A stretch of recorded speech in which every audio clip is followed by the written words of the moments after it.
I don't remember a new season starting like this, with Lazio signing so many players in just a few days of calciomercato. We're going to present some of them with a special guest today.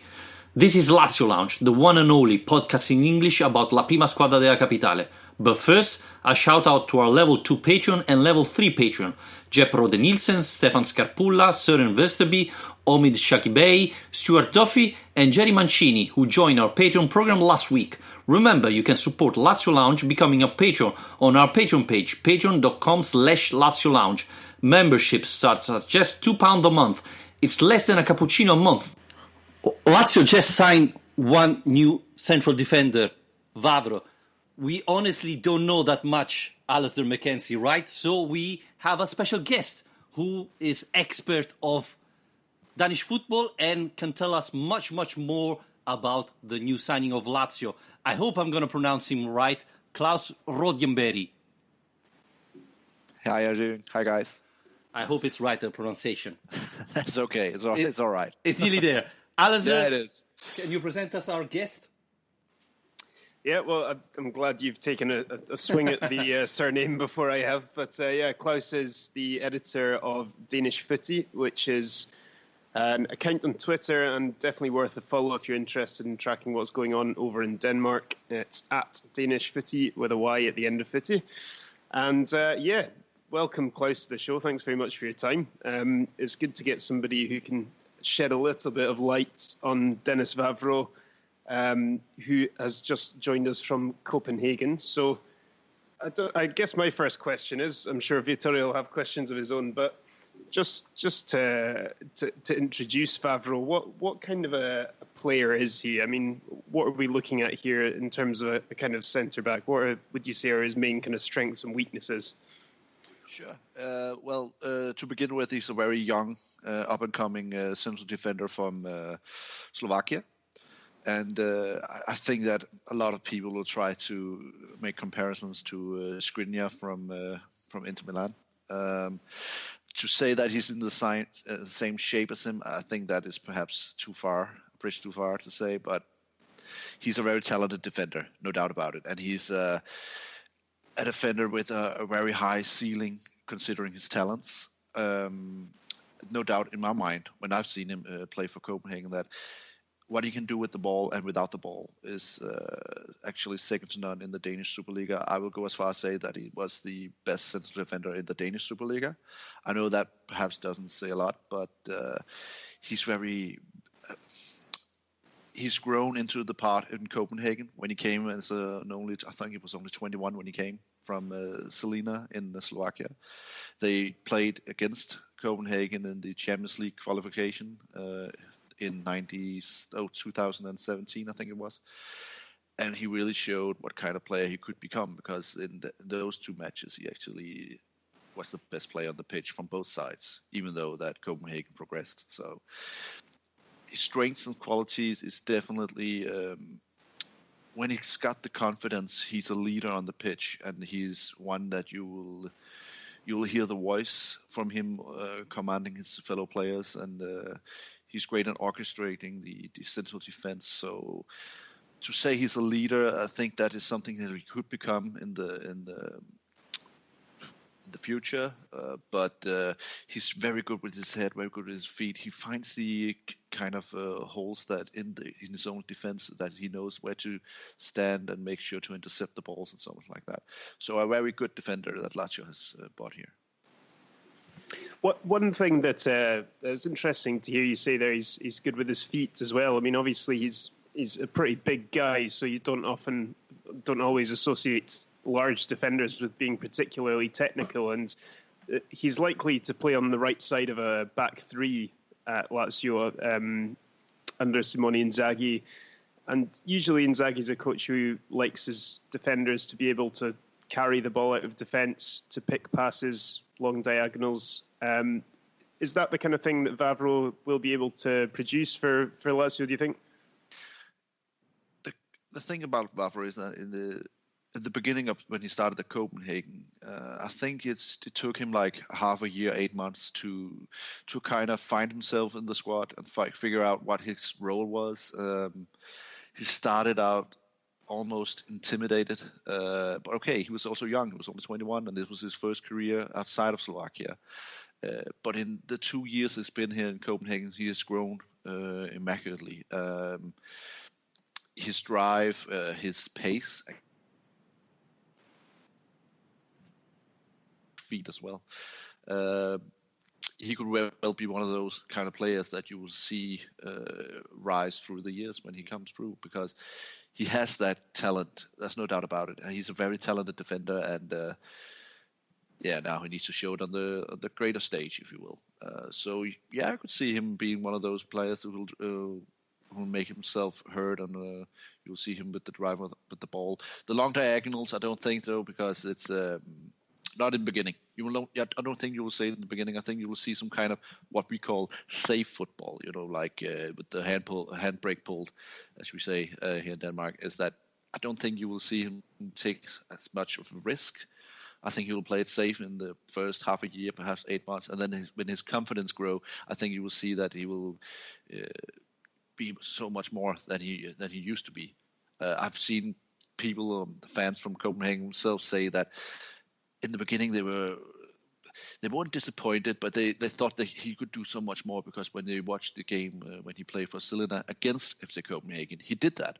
He was the one who made himself heard, make the great tackles, and drive forward in the pitch and so on like that. But it'll take some time, and I think that'll be the same. I hope it'll be the same for him, because it was a great recipe for success. I think to ease it in, like a match at a time. I think. One question for me is: has ever been linked to big club? Because he's young, but he's not that young to be still in a league like that at 23 years old. What happened? Why he was still available for Lazio? Well, to say that he has actually been linked before. He was linked last winter with Watford in the Premier League. But you also have to take into consideration that Copenhagen, at least in Denmark, is a very great club, like a big club, and they will demand a very high, not salary, transfer fee to make it go through. I mean, they actually rejected a bid, almost 50 million Danish kroner, or almost 7 million euros, and that's a lot of money in Copenhagen and Denmark, in Danish football in general. So I think it's also Copenhagen is in a position, both financially, but also in the way that they took down players and how they make them come through, is that Copenhagen is a conglomerate of other companies, and they make a lot of money on that as well. So they can actually reject one of those bids that other clubs in Denmark couldn't reject. So he has been linked with several other clubs. I mean, I have to say that not only Atalanta, Roma, as you also heard, Lazio, but also Dynamo Kiev, CSKA Moscow, and Eastern European clubs who are known to pay more for their players, because if they have to attract players normally from the Western Europe, they have to pay a lot more, and they have also been linked with them. And Premier League clubs as well. Brighton has been mentioned, Burnley, Bournemouth as well, and Watford has also been linked, Southampton. So there are a lot of clubs who were interested in him, and I think it's hard what's actually said on Lazio from the beginning, because I can remember that Lazio has been mentioned a long time ago as well. So maybe it's just something I've heard, but I hope that you can tell me something about that. I was just wanting to ask as well, what's the reaction been among the Copenhagen fans then? Is this regarded as being that they've got a good deal and a good price for the player, or are they sad or angry to see him go? What's the reaction in the kind of media and among the fans been like? I think that you have to take into consideration that they knew they couldn't keep him. I mean, when I said that he was head and shoulders above the rest, he is head and shoulders above the rest. He was the best central defender in Denmark like 2 years in a row or something like that. He is the best one, and as I said, his ceiling for talent is way higher than what you normally see in Denmark. Not to put too much pressure on him, but I would say that he was the best defender I've seen in Denmark since something like Daniel Akker, I think. Came from Brøndby, right? I know it's the two different kind of players, but talent-wise, I think they have almost the kind of same talent ceiling as I've said before.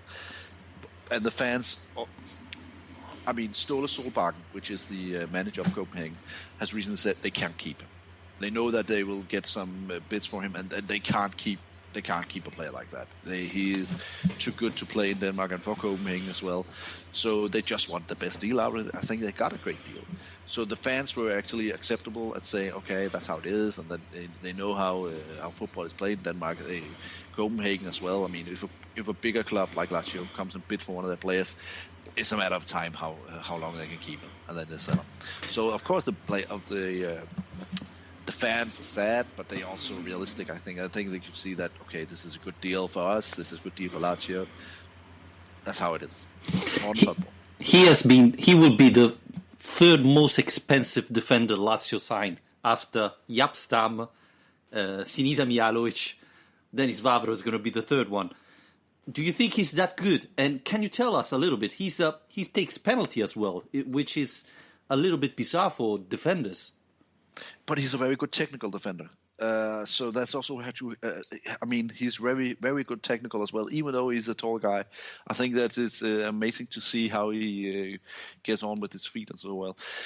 I also have to say that I don't think he's as good as Mihajlovic was. He's not as good as Nesta was. I mean, those kind of players are, like top of the pop, right? I mean, the best there was. I also think that you have to say that ever since the Neymar deal from Barcelona to Paris Saint-Germain, the transfer fees have skyrocketed, the inflated transfer fees. So I think that what you normally see for 5 million euros is 10 million euros today. So I think you have to take that into consideration as well. Alistair, do you have another question? Well, yeah, just one final one for me that I was wanting to ask was about the fact that from the reading I've done about Vavro, he seems to have played predominantly in a four-man defence as a centre-back. Do you think that adjusting to a back three is going to be a difficult thing for him to achieve, considering you already talked about his needing some time to adapt when he first moved to Copenhagen?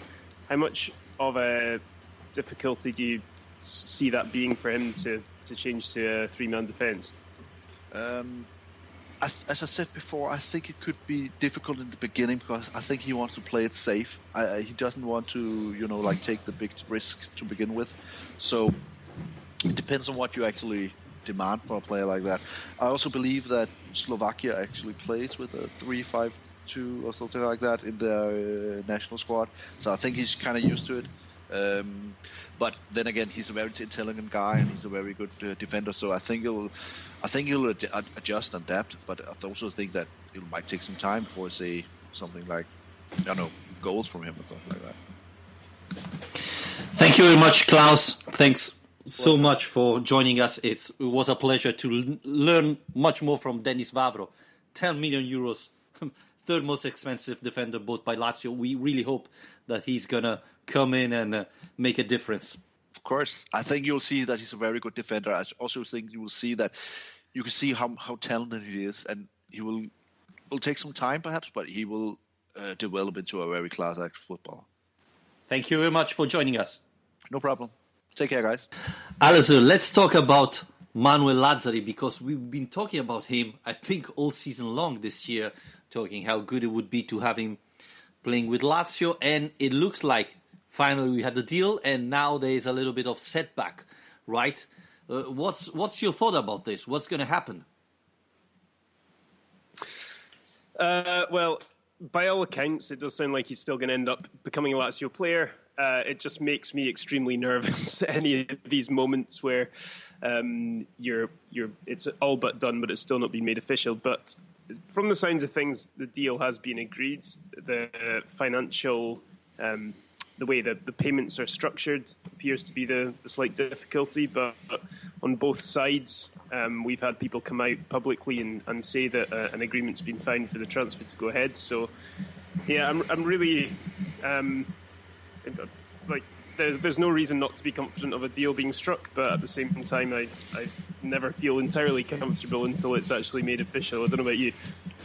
Well, with Lazio, yes, it's always like this, right? There's something that can come out anytime and break the deal. We remember Yilmaz was done.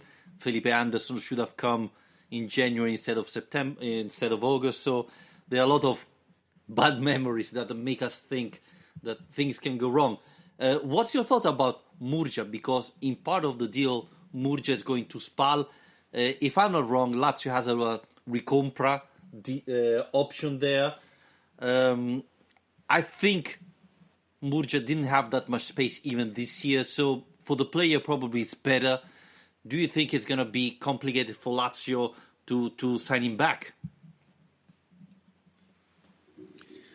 Well, I think, first of all, I would say, I mean, I know lots of people aren't very happy about the prospect of losing Murgia, but in terms of what we're gaining in order to sacrifice him, I think it's a real difference-making signing, bringing in a player like Lazzari. Been talking for about a year about how perfect he would be for Inzaghi's Lazio team. I think he's exactly what we're missing in that position, and I can't imagine him being anything but a big success. And to sacrifice a player who's really struggled to get any game time in the most competitive parts of the pitch for Lazio, I think is something I'm willing to accept.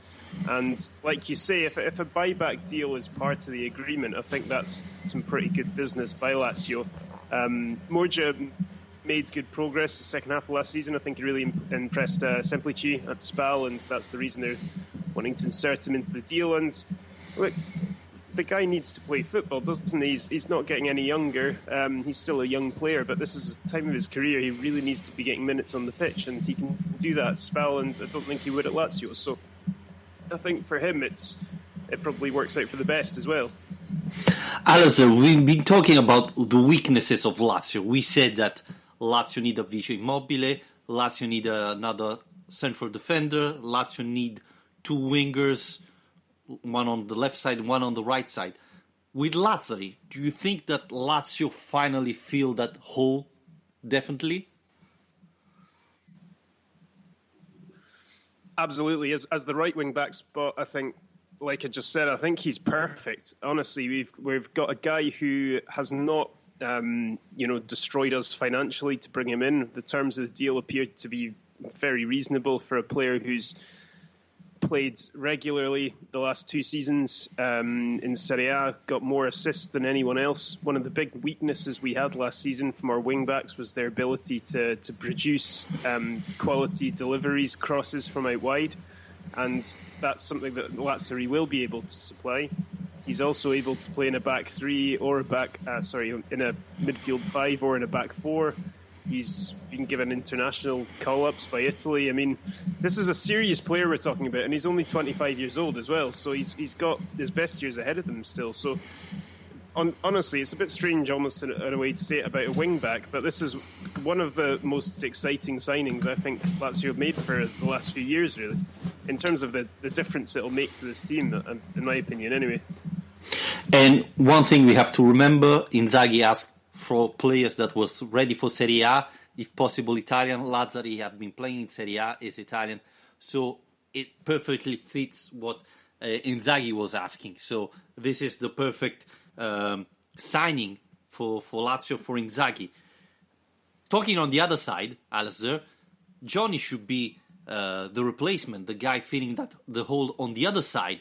Now, looking at his profile, he's more a player who should play in a 4-3-3 as a left attacker, instead than a 3-5-2.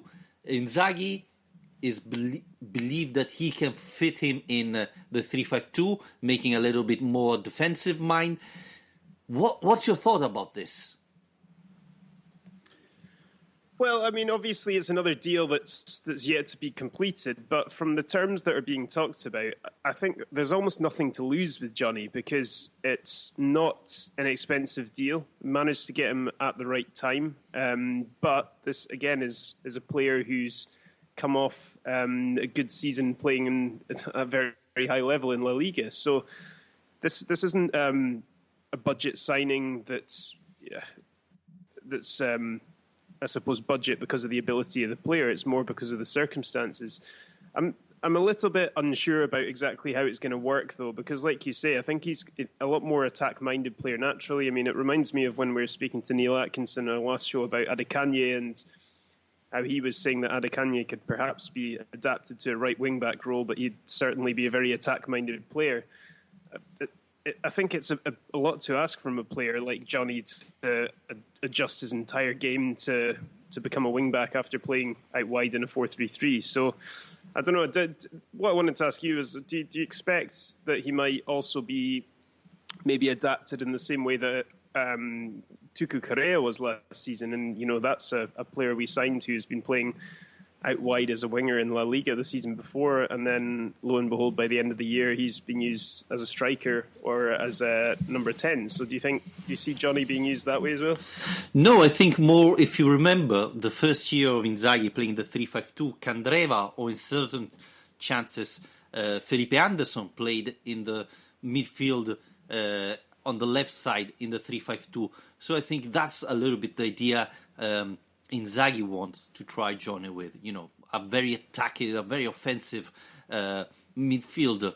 Now, the thing is, I'm not sure he's going to be a starter. I think Lulic or Lukaku, if we recover him, is going to start, and maybe Johnny will come in tough situation in the second half, when maybe Lazio have to push a little bit more.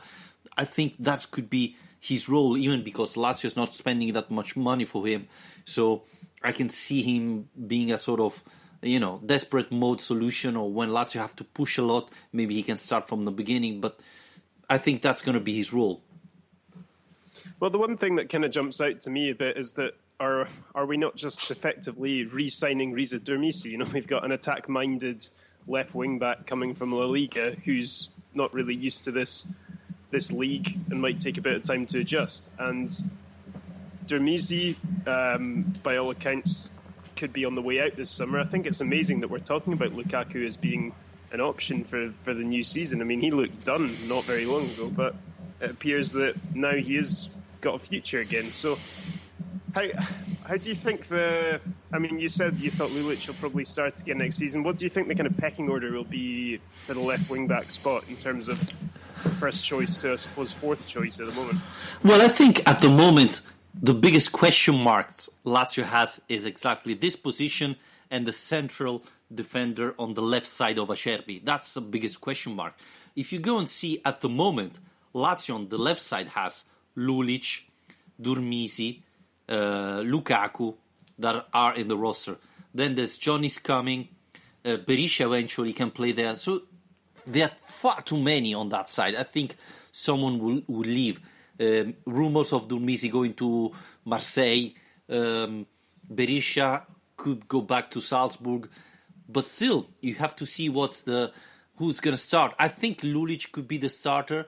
Depends a lot on how Lukaku will play. I think if Lukaku is fit, he could be a big surprise this season. But then you bring in Johnny. So I'm really curious to see what's in Inzaghi's mind. But that's really, really, I don't know. Probably the first friendly match this summer will help us understand better what Inzaghi has in his mind. But Alistair, let's talk a little bit about another bad situation, I would say, the Stefan Radu situation. Now it looks like Inzaghi said to Radu, "You're not going to be the starter this next year. Are you happy about that?" And Radu said, "I want to leave the club." The club said, "Okay, we're fine. If you find your team, you're free to go." But Radu didn't want to play in Italy because he didn't want to play against Lazio. So at the moment, Radu doesn't want to play for Lazio, doesn't want to be on the bench on Lazio, but didn't find another team. It looks like, and I don't understand why, he's not going to be called for Alonso. What's your thought about that?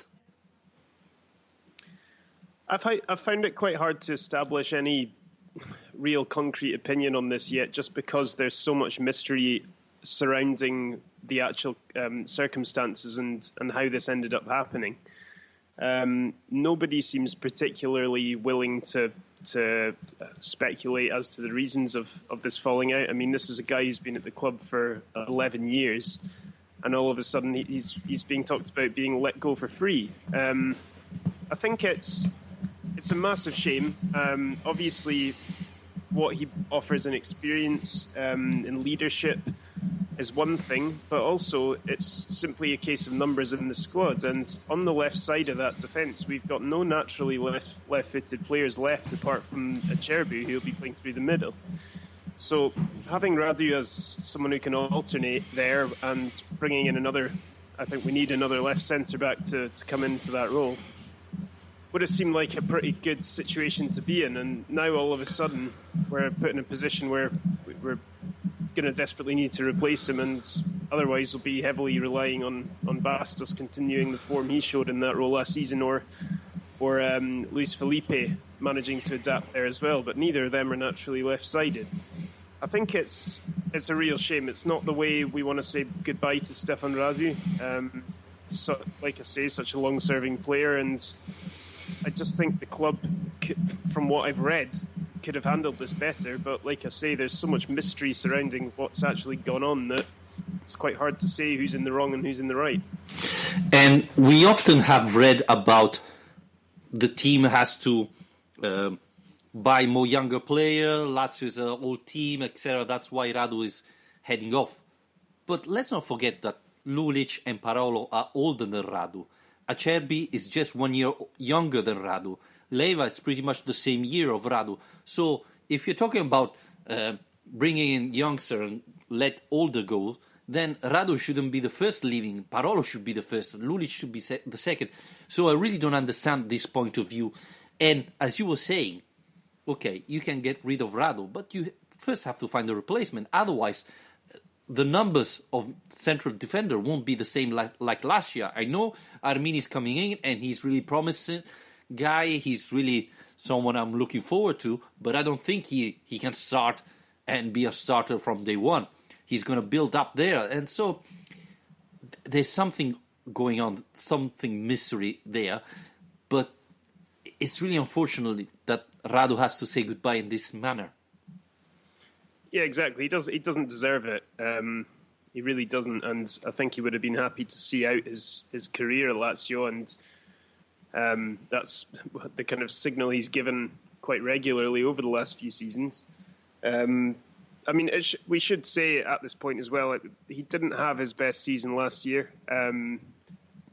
Again, I don't think that's a reason to get rid of him, because he'd still be useful as a second choice in that position. But the injury problems that have kind of plagued his time at Lazio quite a lot did start to come back a bit last season.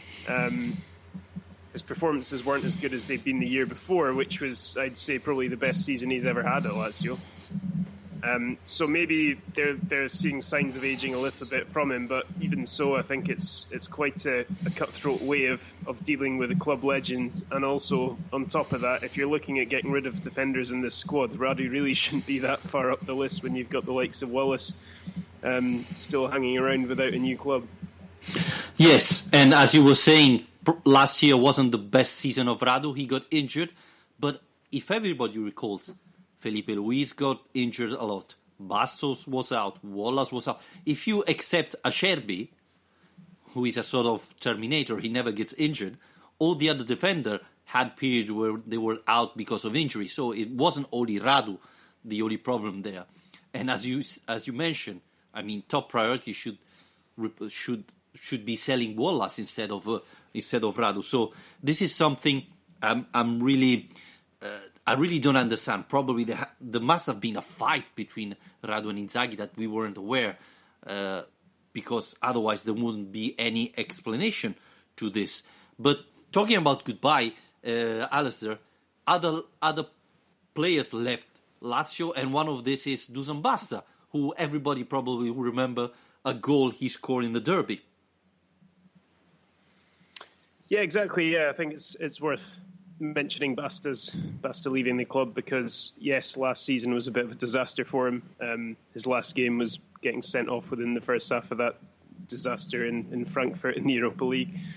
But yeah, I mean, he was a really good servant to the club. He was a really, really good signing, actually, in terms of value for money. I think he always impressed more in Pioli's team than he ever did in Inzaghi's team in that 4-3-3. But he's been a good servant to the club, and wish him all the best I don't know what his next move's going to be. We may well still see him in Serie A from what I've read, but yeah, good luck to you, Dusan, for your next move. I thought probably we sign him a couple of years later, but he was very useful. It's the type of player you know what you're getting out of, and Inzaghi was even able to make him play in the 3 central defender, and I remember against Udinese he was quite good. So I think he had a dip in form in the last 2 years, and it was really unfortunate. Again, I think his last match was in October against Frankfurt, and after that he was out of the UEFA list and didn't have any chance to play. So not very good for him to finishing that way. I think maybe he's going to get back home and find another team finishing his career back home. We don't know what's going to happen. But talking about people leaving, Alistair, this week there has been a lot of talking about Capanni, because suddenly it looks like Capanni got an offer from AC Milan, and immediately Capanni have become from a Primavera player to Messi. And that was a little bit surprising for me, because it looks like Lazio was getting rid of Messi for free and Milan was signing him. So, I had to check again. Are we talking about that Capanni? So, basically, Alistair, it looks like Capanni had 1 year deal with Lazio with the option of Lazio to renew his contract. Tari didn't want to do it, and so Capanni is talking with Milan. Rumors said he received a very good contract with Milan, but he still didn't sign it. Now, what's your thought about this player? Yeah, well, I mean, it's all a bit strange. I think you're right. I think probably it's got people a bit too riled up, because this is, after all, quite a young player who's had one senior game, the final game of last season. But at the same time, we do want to keep our most promising Primavera players in the team, and he definitely falls in that bracket. He was a top scorer for the Primavera side last year. I think it was 13 goals he got, and was clearly in Inzaghi's plans long term by the fact that he was given a chance on the final game of the season. So I think he's someone that would have liked to stay in the youth team. One thing that could work to Lazio's advantage still, from what I was reading in the Corriere dello Sport today at least, is that Milan are still in Primavera 2. So Lazio have just been promoted from that division to the main division, and if Capanni's going to accept this 5-year deal with Milan, it means that he's going to have to drop back down to the second level of Italian youth football. And no matter what they say to him about a pathway to the first team and so on, I don't know if a 19-year-old who clearly rates his own ability is going to be that happy to play at that level for a second year in a row. Whereas Lazio are still there, they're still at the window. Appears to be the option of him taking this 4-year deal with Lazio. But yeah, the expiry for it being automatically renewed has already passed. So you're right. We're not talking about Messi, but then again, what's the point in bringing youth players over from Brazil who are very highly rated talents if you're not going to try and keep them at your club? Oh, okay, don't get me wrong. I don't think he's that high-rated player. I saw Lazio Primavera playing, and he never convinced me. Now, numbers sometimes can be tricky, can't say the truth. He scored 13 goals, but as you were saying, in Serie B, and some of the goals was mistakes from the goalkeeper, in the defender. Playoff, very important, 3 matches, he never scored.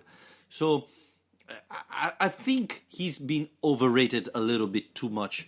If he was a good player, Lazio would obviously sign him. I'm not saying he's bad, but again, he's not that good. I mean, in the Primavera, watching the Primavera, there are other players who stood out much more than him. So I can understand what you're saying. You're taking him from Brazil, you probably want to keep it.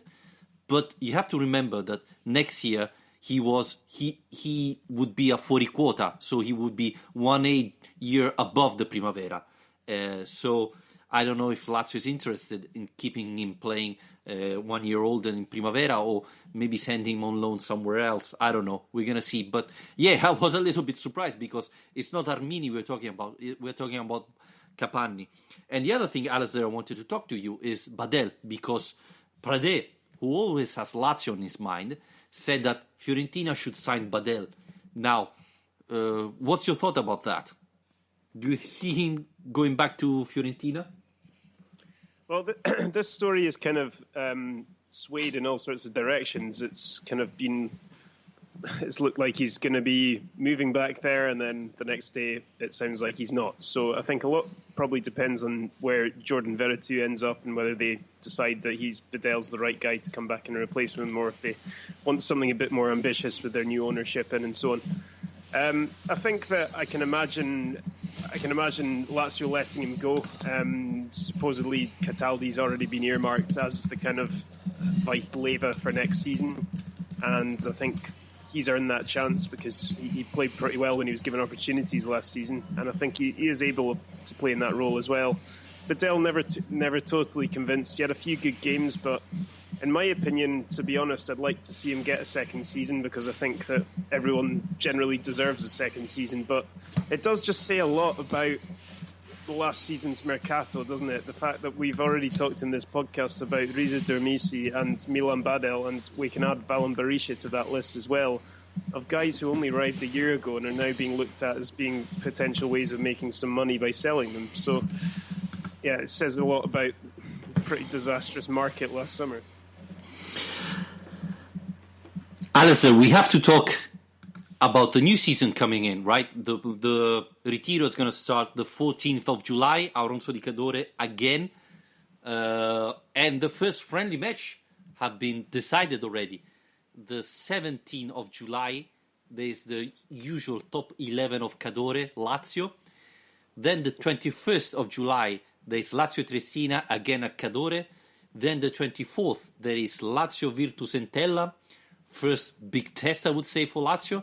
And then the 2nd of August, there's one big match, Bournemouth-Lazio in England. Obviously, I'm leaving the day before, so I won't be there. Paderborn-Lazio, the 3rd of August. And Celta Vigo-Lazio, the 10th of August, should be the last friendly match for the moment. What's your thought about this calendar? I think it's decent, yeah. I mean, I think there's a lot to be said for continuity when it comes to pre-season, and Lazio have obviously been doing the same thing for a number of years now by going to Auronzo and then spending a further week over in Germany at the Marenheide base as well. I think we spoke a bit last summer about the fact that it would be quite nice to see Lazio try and cash in by getting on some of these more high-profile pre-season tournaments and so on, but there's no real sign of that happening. But to be honest, to be able to get matches in that order against that standard of teams, I think it is going to send us into the new season with having been pretty well tested. Like you said, Virtus are a decent team. That's Serie B sides. Bournemouth, obviously, pretty good Premier League team, and Celta Vigo too. So there's a few decent games to look forward to there. And I mean, I don't think any of them are going to absolutely thrill anyone, but I think it's a decent way of getting us prepared for the new season at least. Yeah, and I think it's really important, obviously, to have decent opponent because you can test better your team, your players. Obviously, playing against the top 11 of Cadore, it's very difficult to judge your defense and so on. But obviously, you can test new movements of your attacking side and test new things that probably if you start immediately against a big team, you will struggle because they have to test new movements, test new things. And against Real Madrid, for example, it would be really difficult to try it because it would probably fail. So I think starting easy and then get tougher match is the right solution. But I think the most important about the Retiro is have all your players there available. And this is something that didn't happen often in the past. Now, this year, it looks like Lazio should be able to have not all, but a big bunch of players there. And the new signing, we hope that the Lazzari situation get fixed, but Lazzari should be there, Vavro should be there, Johnny should be there. So this is probably one of the first season or one of the few seasons in when Lazio has probably all the team for Auronzo, and this can make a big difference for the season. Yeah, definitely. I've been really impressed with the start to this Mercato, the way that the business has been getting done early. I know that that's something that Inzaghi's he's pushed on pretty strongly to be able to actually coach his new players and get players into the system in time.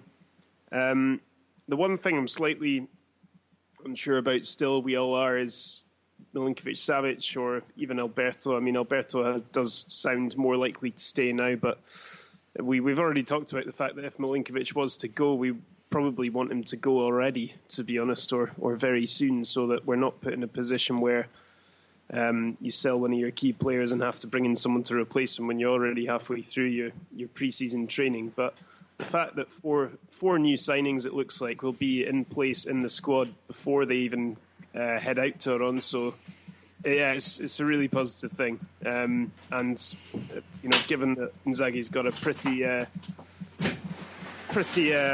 detailed tactical blueprint that he's going to want these guys to learn, I think, especially for the wing backs, that's going to be quite important to have that time with them. Yeah, as one thing about Milinkovic-Savic, I don't know if you agree. I think that the problem is that Pogba and all the other central midfielder didn't move, and that's when the offers will come in, because if Pogba leaves for Real Madrid, Manchester United would have space and money to come and look for Milinkovic-Savic. Juventus, with Rabiot, I think doesn't have the money to spend for Milinkovic-Savic. So Paris Saint-Germain, we have to see if they're really interested in Milinkovic-Savic. At the moment, there haven't been any big offer. The offer, Lotito wants for that player. So that's why nothing happened. You have to see again, will Milinkovic-Savic be happy to stay in Rome? Will he play better than last year? Because otherwise, this could be a problem. Well, yeah, exactly. The good thing with Milinkovic-Savic is, in the middle of all of this, that's been going on for 2 years now, more or less, he's never really agitated for a move. He's not a Mauro Icardi. He doesn't go on social media and make big statements. He just kind of keeps his head down and goes about his business. So I don't think we're going to see him really making any major play to try and leave the club.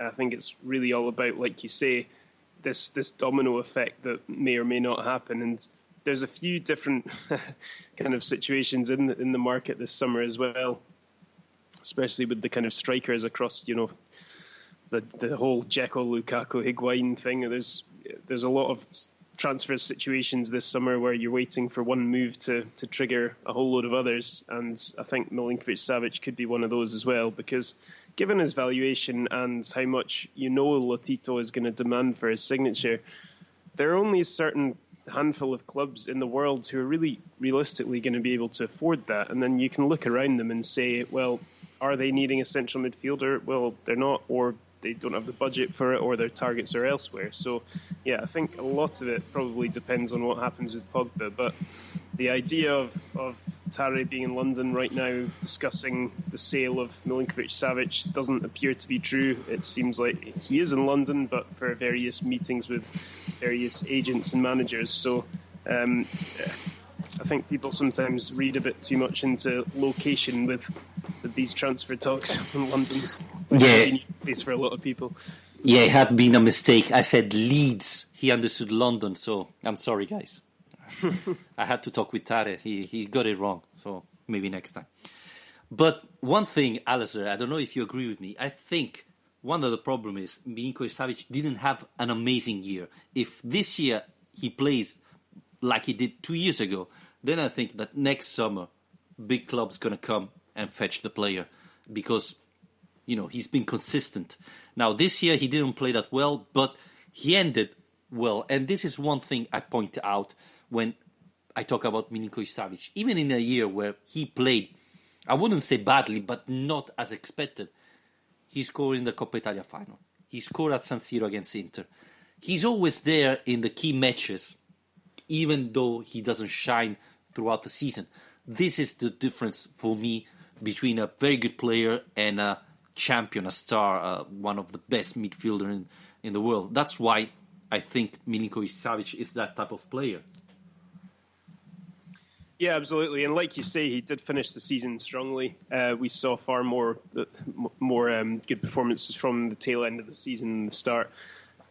Yeah, the big match thing is a good point. I think as well, though, one thing we can maybe be hopeful of if he does stay at the club for next season, that we'll see him back at that level, is the fact that he doesn't have to deal with the trip to a World Cup this summer and the extra time it takes to get back into condition, obviously not being around for most of pre-season with the rest of the squads. This time he's actually been able to take quite a bit of time off, rest up a bit. He's been posting videos, he's still been training on the beach. But I think getting that rest time and being able to basically join the squad at the right time and get a full pre-season of fitness and conditioning training, and means that he's hopefully a lot more likely to start the season at the level we expect from him this year than he was a year ago. Yeah, let's hope about that. Alistair, I think we can wrap it up here. Thanks as usual as joining me. And guys, you, as always, you can remember you can join us, follow us on Facebook, facebook.com/Lazio Lounge, on Twitter, at Lazio_Lounge, and obviously our Patreon page where membership starts from $2 a month. Thank you everybody for your support. Thank you, Alistair. We're going to talk about next week again about Lazio, hoping to talk about Lazzari official new Lazio player, and who knows, maybe some other signing. Thank you, Alistair. Cheers.